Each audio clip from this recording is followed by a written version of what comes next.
আসসালামু আলাইকুম, আশা করি সবাই ভালো আছেন। আমিও ভালো আছি, আল্লাহর রহমতে। চলে আসলাম নতুন একটা রেসিপি নিয়ে। আজকে রেসিপি মাছ ভর্তা। এই যে মাছ, তারপরে পেঁয়াজ, ধনিয়া পাতা, লবণ, মরিচ, সরিষা তেল। তো প্রথমে পেঁয়াজ, ধনিয়া পাতা, সরিষা তেল, লবণ দিয়ে একটু মাখায় নিব।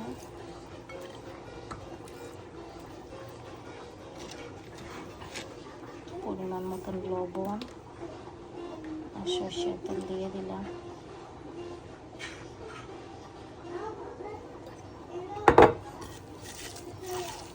দিয়ে ভালো করে মাখায় নিব।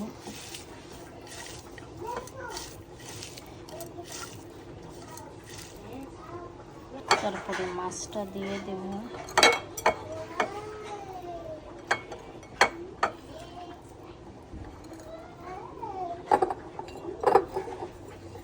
তারপরে 1 চামচ মরিচের গুঁড়া দিয়ে দিলাম। এখন ভালো করে সব কিছু মিক্স করে নিব।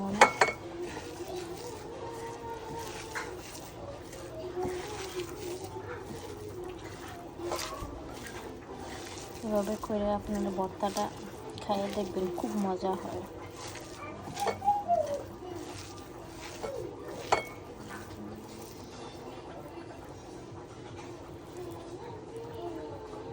এই যে খুব সহজে মাছ ভর্তা হয়ে গেল। তো সবাই ভালো থাকেন। ভালো লাগলে অবশ্যই আমার চ্যানেলটা সাবস্ক্রাইব করে রাখবেন। ভালো থাকেন সবাই, আল্লাহ হাফিজ।